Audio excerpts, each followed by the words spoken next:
Yo, T-Fit here, Fit Bully TV. People, listen, don't forget to subscribe. Now, you're going to assume or think this is clickbait, but it's not. American bullies suck, and it's very unfortunate. That's one of mine back here snoring. Ew. Jesus Christ. Hold on, let me wake this motherfucker up.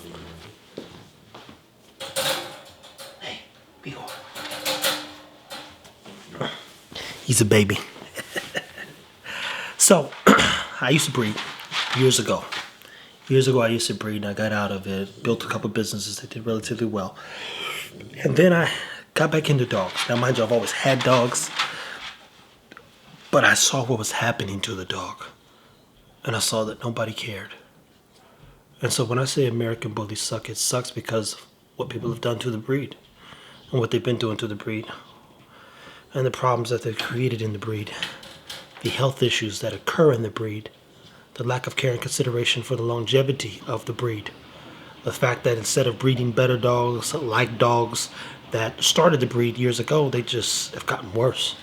That the breed still lacks consistency, certainty, a defined look. Now, when I look at an American Bully, and I'm sure you do too, it looks impressive. It'd be like stacking Ray Lewis, Mike Tyson, Serena Williams, and LeBron James up, and you see these impressive people, right? But imagine them all stacked up and couldn't do shit or be who they are.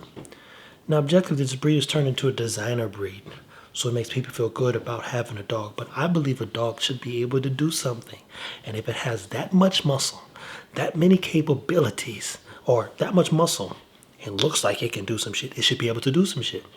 And at the foundation of the breed, even being the bulldog was introduced into the breed that has a plethora of issues.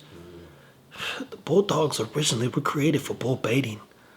You know, they were bred to type, more smash nose, and they created more problems back in the 1800s once bull baiting was thrown out. But the bulldog even was created because it had that dog in it, as I say, or just a job. It had a job. It had something that it was supposed to do. Now, Ego, Lord have mercy, forgive this dog. I ain't gonna be able to shut him up, but I don't want to wake him up. He's on a schedule. So, my point is does the breed suck? In my opinion, yes. I know someone right now who's a great breeder, and let me be very clear, she used two of the top dogs. Top dogs, not meaning they're the best dogs, but dogs that we are all familiar with.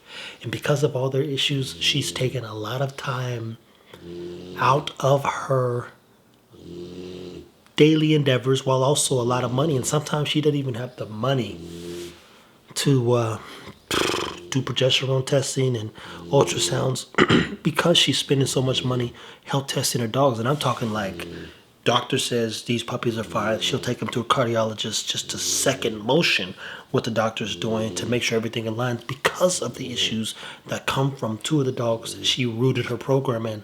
I will say one dog's name is Dax, and we know that Dax died at 5. And unfortunately, a lot of his dogs don't live forever. And that's not to say that they all don't. Lucky Luciano is still alive. It's a beautiful dog. And many dogs Dax has still alive. But it's not uncommon for a dog to come from the old school Gotti with the I believe, not the Y. I can't remember which one's which, but just point blank, the whole Dax line, and not make it for forever. And forever in a dog's world is 10 to 15 years if we're being respectful. And with the American Bully, who is an impressive breed, who is an impressive looking dog, who should be a healthy dog, being the foundation of it, started with a Staffy and Pitbull, it should at least live 13 years bare minimum and be functional as hell still. And right now, the American Bully lacks functionality. You have soft palate issues, means you have breathing problems.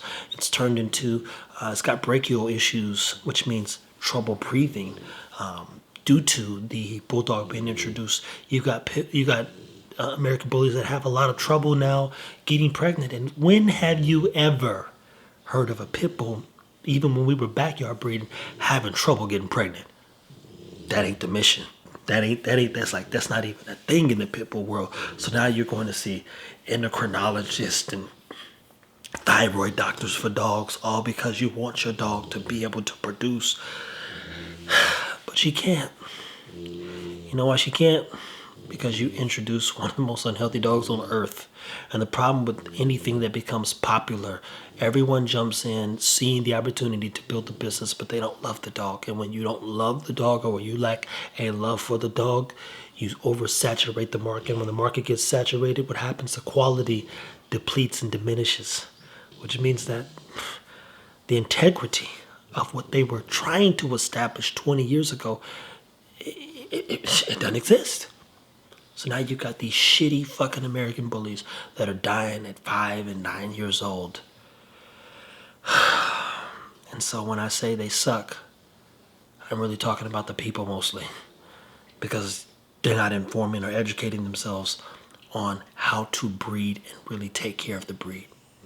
And there are some people, everyone that I've met and continue to meet as I've jumped back into this space, they're taking it very serious, meaning the opportunity to build a better dog. So I'm excited for them. I'm working with them. We do talks. We talk about breeding, proper way to breed, things to look for, things to hope for, things to work for, specific to the breed. And that's no disrespect to you guys out there trying to figure it out. Trust me, I scoured YouTube trying to make sense of things, and unfortunately, there's not even a lot of information out there about breeding American bullies, or a lot of dogs specifically. And the sad part is if you do find some great videos with dog breeders that are breeding border collies, because it's not relevant to the bully, you turn it off. It's not exciting. So I'm like, you know what? Let me do this myself. Let me get back into breeding, breed some amazing dogs, while also make sure that the steps I'm taking, I educate, inform, continue to protect the breed. So when I'm calling the bully out, I'm calling all breeders out who breed American bullies specifically. What do you know? What are you really doing? How far are you taking the health test and health testing of the dog? Are you familiar with all the things that have been introduced into the breed? Which means, are you aware of how many health issues now occur in the breed, and what to test for so you can protect the breed and put a great dog in a great home that can live a good long life? Those are the things that you're doing. So again, I repeat, American bullies suck, which means we do, including myself. And I'm counting myself in because I left the breed for a little while. Mind you, I had American bullies, had them. I just didn't have the time to breed, but now I'm like, fuck it. We finna go all in on this dog stuff. And this is where we're gonna live. So stay tuned. T-Fit here, Fit Bully TV. Caesar's got a show called Better Human, Better Dog. I want some better breeders so we can make better dogs, because we know the impact of what this dog does for people. It's a feel good. His dog really makes you feel good. You feel like you can do anything. I know I do when I've got my American bullies. So stay tuned. Be encouraged. Protect the breed. And good luck.